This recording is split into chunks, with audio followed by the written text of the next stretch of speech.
The metal gate groaned like it didn't want to let me go. 2 years. 730 days. Countless nights where I stared at a ceiling that wasn't mine and tried to remember what my old life felt like. I stepped forward, holding a plastic bag with my things. Things that didn't even feel like they belonged to me anymore. The cold air hit my face, and for a second, I almost forgot how wide the sky could be. I should have felt free. But freedom wasn't the first thing I felt. Felt rage. Because the truth was, I wasn't in there because I did something wrong. I was in there because of him. Because of the man who once held my face gently in his hands and promised I was safe with him. Because of the man who smiled for cameras, donated to charities, shook hands with politicians, and then quietly shoved me into a cage like I was nothing. And why? Because of his mistress. I know how that sounds.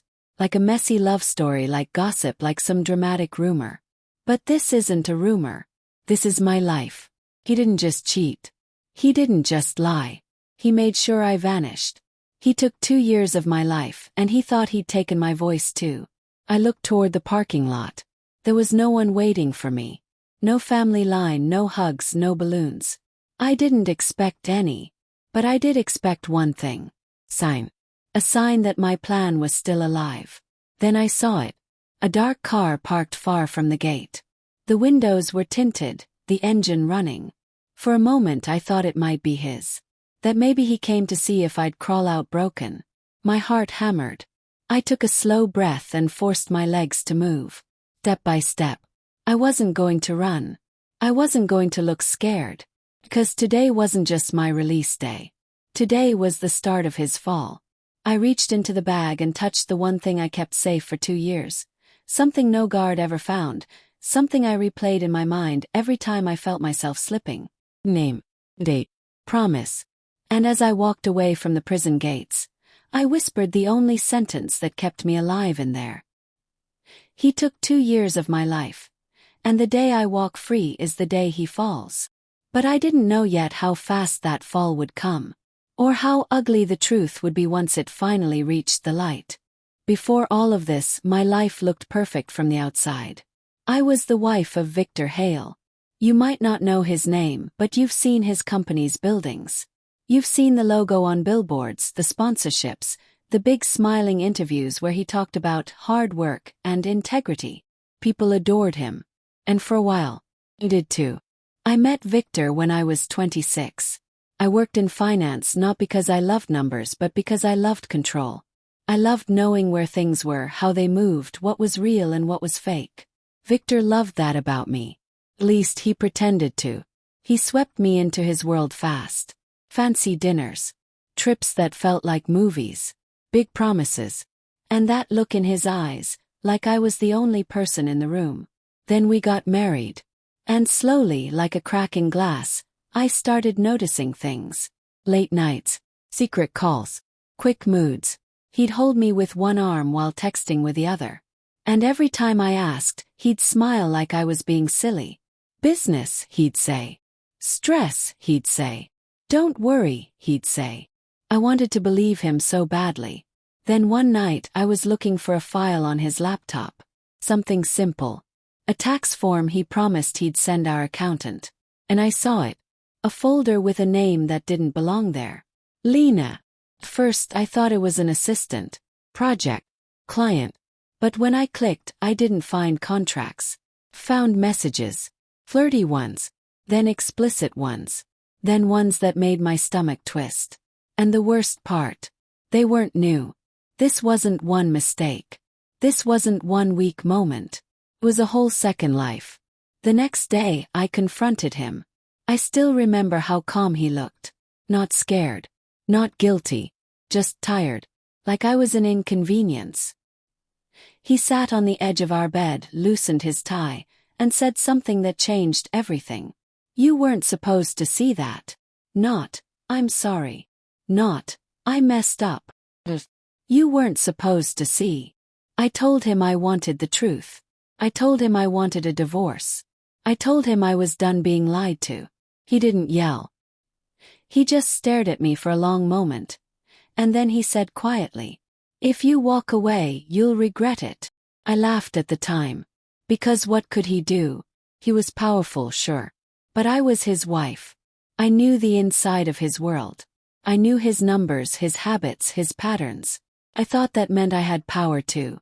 I didn't understand yet. The truth is, I didn't even meet the real Victor until I threatened his image. Because Victor didn't fear losing me. He feared losing control.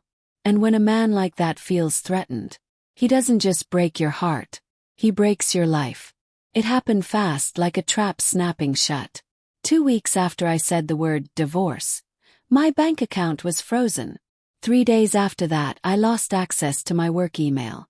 My boss called me in, looking uncomfortable, like he didn't want to be the one saying the words. Your name came up in an investigation, he said. And blinked. What investigation? He slid papers across the desk. Transfers. Signatures.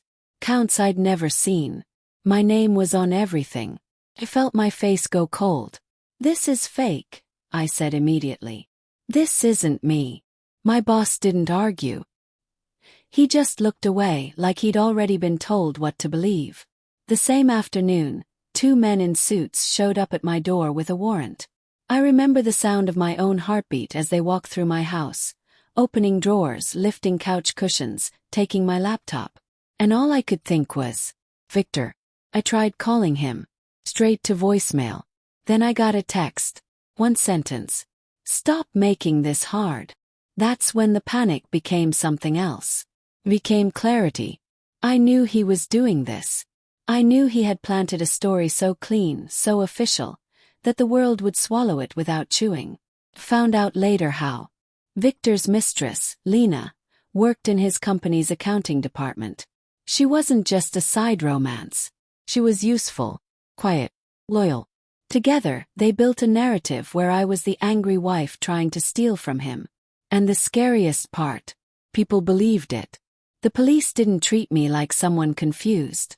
They treated me like someone caught. At the station, they asked questions like they already knew the answers.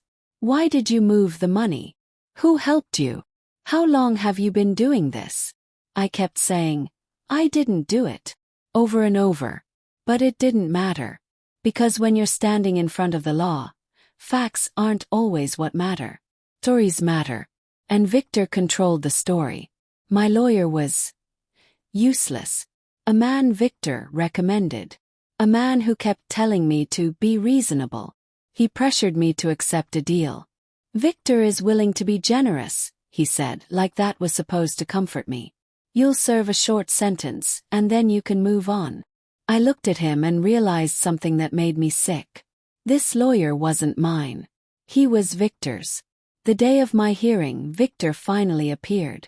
He walked into the courtroom wearing that perfect suit and that perfect face. He looked heartbroken in all the right ways. He played the role of the betrayed husband so well that even I almost wanted to clap. When our eyes met, he didn't look angry. He looked satisfied, like he was watching something he'd built. And then he testified. He told them he trusted me. He told them he gave me access because he loved me. He told them he never imagined I'd hurt him like this. I wanted to scream. I wanted to stand up and tear the lie out of his mouth. But the judge didn't see my truth. The judge saw Victor Hale, the respected businessman. And he saw me, the wife with a motive. When the sentence came down, I stopped hearing sound for a moment. 2 years. Just like that. My knees felt weak. Victor didn't even look at me as I was led away. And as the courtroom doors closed behind me, I realized something terrifying. He wasn't just punishing me. He was erasing me. Prison is not like movies. It's not constant screaming. It's not non-stop fights. It's quieter than that. It's routine. And routine can crush you. The first night, I sat on a thin mattress and stared at the wall. I thought my mind would explode from all the questions. How did this happen? How did nobody see the truth? How could he do this? But there was a worse question hiding underneath all of them. What if I never fix this? Days turned into weeks. Weeks turned into months. And somewhere in that time I stopped being shocked and started being awake. I learned how prison works. I learned who to avoid, who to respect, who to never trust. And I learned something about myself. Victor thought he sent me there to break me. But prison didn't break me. Sharpened me. Because in that place, I had nothing left to lose except my own mind. So I made a decision. I was not going to waste my anger. I was going to turn it into a weapon. Not violence. Not chaos. Truth. In the prison library, I read everything I could about financial fraud, corporate law, whistleblowers, evidence, timelines. I filled notebook after notebook with notes. At night, while others slept, I replayed my life with Victor like a movie. I remembered the way he hid his phone. I remembered the business trips that didn't add up. I remembered numbers he mentioned casually like they meant nothing. I started mapping it all. And then something happened. A woman named Marisol was assigned to my unit. She was older, quiet, with eyes that looked like they'd seen too much. One day she sat beside me in the yard and said, "You're not like the others." I didn't answer. She nodded like she understood anyway. "I did time because I trusted the wrong man," she said. He smiled while I went down for his mess. My stomach tightened. I looked at her and whispered, "How did you prove it?" She smiled, but it wasn't a happy smile. "You don't prove it in court first," she said. "You prove it to the world. Then the court has no choice." That sentence stayed in my head like a drumbeat. Prove it to the world. I began writing letters, careful letters. I didn't accuse Victor directly yet. I asked questions. I requested records. I contacted old co-workers through a friend I still trusted outside. Her name was Dana. She used to be my assistant. She never believed I stole anything. When she visited, she slid her hand into mine and whispered, "I know you didn't do it." My throat burned. "Then help me." Dana's eyes widened, but she didn't pull away. That was the moment my revenge stopped being a dream. Became a plan. We started slowly. Dana checked public filings, company reports, lawsuit. She looked for patterns. And when she found the first crack, she wrote me a letter with one line underlined 3 times. "Victor's company is hiding something bigger than your case." I stared at that line until it felt like it was glowing. Because if that was true, then my freedom wasn't just my freedom. It was the beginning of his collapse. The hardest part about planning revenge from inside a prison isn't the anger. It's the patience. Because revenge isn't a scream. It's a whisper. It's a slow, careful build. Dana became my eyes. Every month she visited. And every month she brought pieces of the world back to me. She told me Victor had moved on publicly. He was healing, according to interviews. He was focused on work. And then, the new detail that made my stomach turn. Lena was living in my house. My house. The one I decorated. The one where I kept photos of my mother. The one where I used to drink tea on the porch in the mornings. Victor and Lena had turned my life into their reward. I wanted to explode. But I forced myself to smile in front of Dana. "Good," I said quietly. Dana blinked. "Good." I leaned closer. "It means they're comfortable. Careless. That's when people slip." We built the plan on 3 pillars.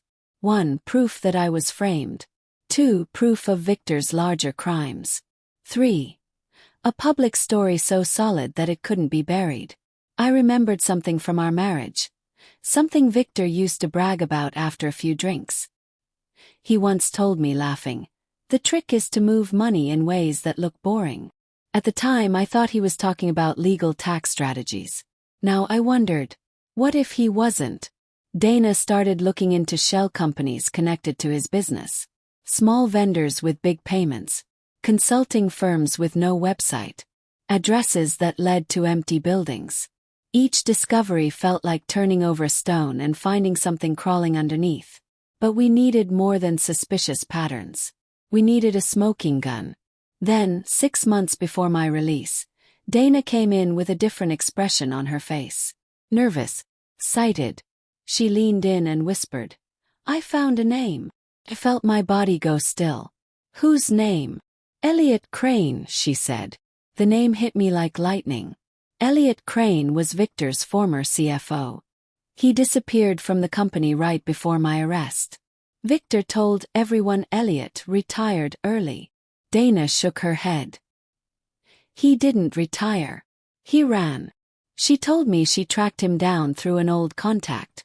Elliot was living quietly under a different job title, staying off the radar like someone who didn't want to be found.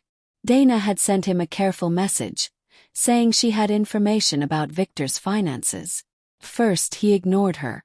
Then, after weeks, he replied. Just 2 words. Meet me. I almost couldn't breathe.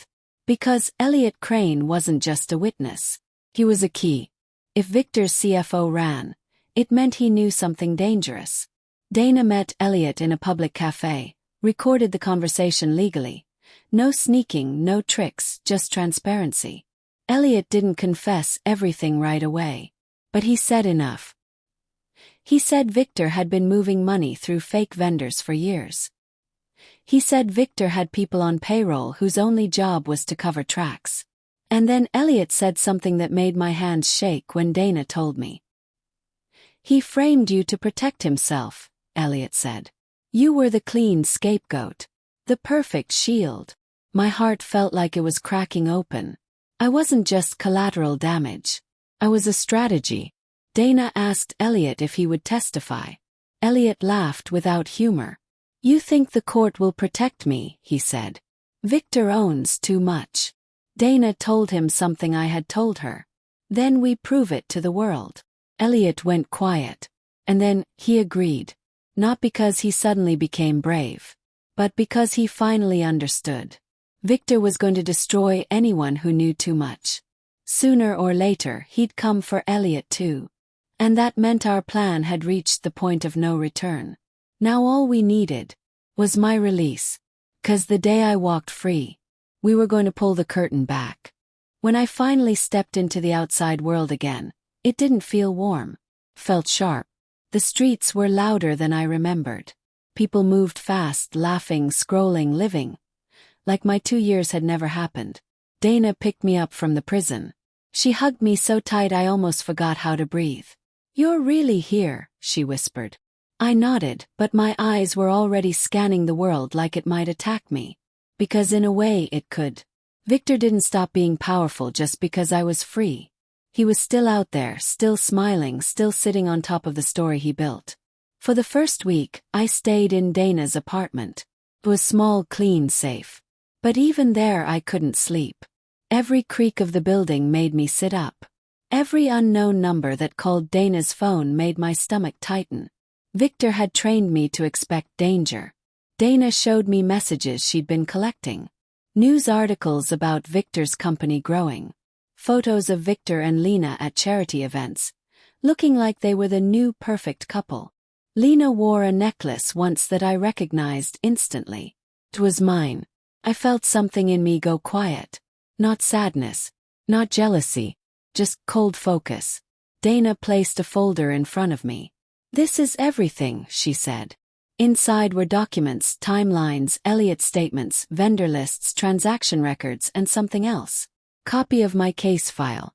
I flipped through it slowly, seeing my name printed over and over like a brand. Then I found it, my confession. A document with my signature. My signature that I never wrote. My throat tightened. They forged it, I whispered. Dana nodded. And we can prove it. That was our entry point. Not emotion. Not revenge speeches. Proof. We contacted a real lawyer this time. A woman named Priya Shah. She wasn't impressed by Victor's name. And she wasn't afraid of his reputation. Priya looked through everything, then lifted her eyes to me. You understand what this means, right? She asked. I swallowed. It means I can clear my name. Priya nodded. And it means Victor is going to fight back. Dana leaned forward. How hard? Priya didn't blink. As hard as a man fights when his entire life is built on a lie. That night, I walked outside onto Dana's balcony and stared at the city lights. Somewhere out there, Victor was sleeping in my bed, in my house, beside the woman he chose over my freedom. He probably thought I would come out broken. Quiet. grateful just to breathe again. He was wrong. Because prison didn't take my mind. Gave me time to see him clearly. And now I was free. Free to speak. Free to move. Free to strike. But not with fists. With truth so loud it would drown out his lies. Dana joined me on the balcony. "You ready?" she asked softly. I stared at the horizon. "I've been ready for 2 years," I said. And in my pocket my phone buzzed. A message from a number I didn't recognize. Just 4 words. "Stop before you regret." I didn't need a signature to know who sent it. Victor knew. And if Victor knew, that meant our clock had started. So I typed back 1 sentence. "No, not this time." Then I turned to Dana, and I said the words that felt like the first real breath I'd taken in years. "Let's bring him down." We didn't go to the police first. Not because we didn't believe in justice, but because we understood reality. Victor knew people. Victor donated money. Victor made phone calls. If we moved in silence, he'd crush us quietly. So we went somewhere he couldn't control as easily. Like, Priya filed a motion to reopen my case based on new evidence. At the same time, Dana and I worked with Elliot to prepare a full report for financial regulators. Everything was legal. Everything was documented. Everything was careful. No drama. Just facts. And then we made the bold move. We contacted an investigative journalist. Her name was Celeste Warren. She had a reputation for taking down powerful people. Not with rumors but with receipts. Celeste met us in a quiet office. She didn't smile much. She didn't promise anything. She just listened. I told her everything. From the mistress folder to the forged signature to the prison gates opening. When I finished, Celeste leaned back and asked one question. Why should the public care? The question didn't offend me. Sharpen me. Because it's not just me, I said. If he can do this to his wife, what do you think he's doing to everyone else? Celeste nodded slowly. Then she turned to Elliot. And you, she said. You're willing to go on record. Elliot's hand shook. He looked like a man standing at the edge of a cliff. Then he nodded. Yes, he said. Because I'm tired of hiding. Celeste's eyes went colder. Good, she said. Because if we do this, we do it all the way. For the first time since my arrest, I felt something close to relief. Not because it was over, but because I wasn't alone. The article didn't drop immediately. Celeste verified everything. She cross-checked vendor addresses, traced shell companies, interviewed former employees who were too scared to speak before. And while she worked, Victor started to panic. Began with small things. Priya received anonymous calls, warning her to drop the case. Dana noticed a strange car parked outside her building. My old co-workers suddenly stopped returning messages. Victor was tightening his grip. Then, one afternoon I got a call from an unknown number. Answered. Silence. Then Victor's voice. Familiar. Poisonous. You're out, he said like he was confirming the weather. Yes, I replied. He chuckled. I thought you'd be smarter. My hands were steady, but my heart was pounding. I said. That's why you had to frame me. His voice went quiet for a moment. Then he said, You want your life back? Walk away. I'll let you disappear peacefully. I laughed once, short and sharp. You already tried that, I said. It didn't work. His tone changed then. The softness fell away. You don't know what you're playing with, he hissed. I leaned forward, my voice low. I do, I said. And this time the world is watching. He hung up. 2 days later, Celeste called. It's ready, she said. My mouth went dry. When? Tomorrow morning, she said. Front page. That night I didn't sleep. I sat by the window, watching the city breathe. I thought about the girl I used to be. Soft, trusting, sure love could protect her. And I thought about the woman I'd become. A woman who survived being erased. A woman who walked out of prison carrying something stronger than anger. Proof. Morning came like a storm. At 9 a.m. the article went live. The headline hit like a punch. Executive empire built on fraud. Former CFO and wrongfully convicted wife speak out. Within an hour it was everywhere. People shared it. Commentators reacted. Former employees came forward. Investors demanded answers. Victor's perfect image began to crack in public. And once a crack spreads. I watched the news on Dana's small TV as Victor walked into a press conference, trying to smile, trying to control the narrative. But this time, he wasn't the only storyteller. And when a reporter asked him directly, "Did you frame your wife to cover up financial crimes?" Victor's face did something I had never seen before. Slip. Just for a second. But that second was enough. 'Cause the world saw it. And I knew right then. His fall had started. The next weeks felt unreal, like living inside a fast-moving dream. Victor's company stock dropped. Partners paused contracts. The board announced an internal review, which was just a polite way of saying, "We're scared." Then regulators arrived. Not one agency. Multiple. Suddenly Victor's world, built on closed doors and quiet deals, was being dragged into open air. And the more they looked, the more they found. Fake vendors. Hidden accounts. Payments that didn't match any real work. It wasn't just corruption. It was a system. Elliot went on record publicly.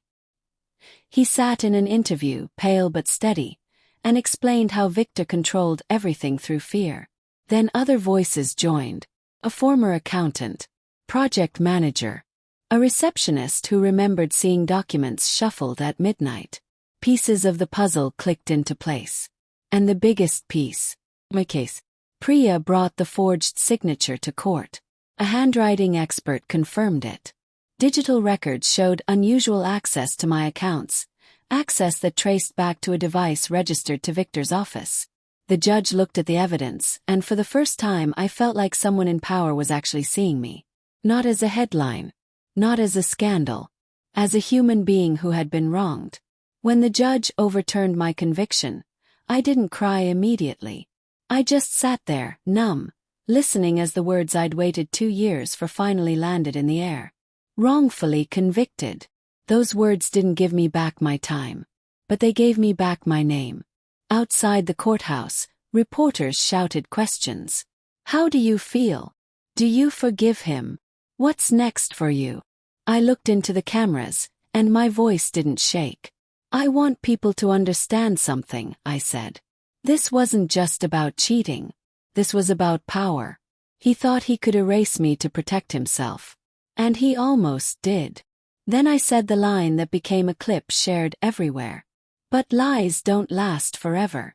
The final blow to Victor didn't come from me yelling. It came from him being cornered by the truth. His board removed him. His accounts were frozen. His closest allies backed away like he was on fire. And Lena. She disappeared from the spotlight the moment it stopped being fun. Because people like her love power. But they hate consequences. One evening, as the sun fell behind the buildings, I got a message. From Victor. Just 2 words. "Please stop." I stared at it for a long time. 2 years ago that message would have scared me. It would have made my stomach twist. Now, it made me feel something else. Because I realized what had changed. Victor wasn't asking as a king. He was begging as a man who finally understood he couldn't control the ending. I didn't reply. I didn't need to. A few months later, I stood in a small apartment of my own. Nothing fancy but mine. I opened a window and let fresh air fill the room. Dana sat with me at the kitchen table, smiling softly. "You did it," she said. I shook my head. "No," I said. "We did." And then I added, quieter. "But the real victory isn't that he fell." Dana tilted her head. "What is it then?" I looked down at my hands. Hands that once signed papers, that once cooked dinners, that once trembled in fear. "The real victory," I said, "is that I didn't become him. Because that's what revenge tries to do sometimes. It tries to turn you into the same kind of monster that hurt you. But my revenge wasn't about destroying a person for the thrill.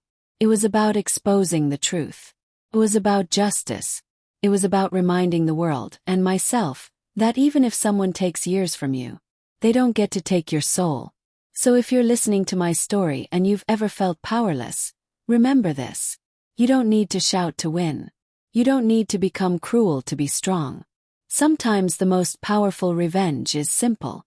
Stand up, tell the truth, and let the lie collapse under its own weight.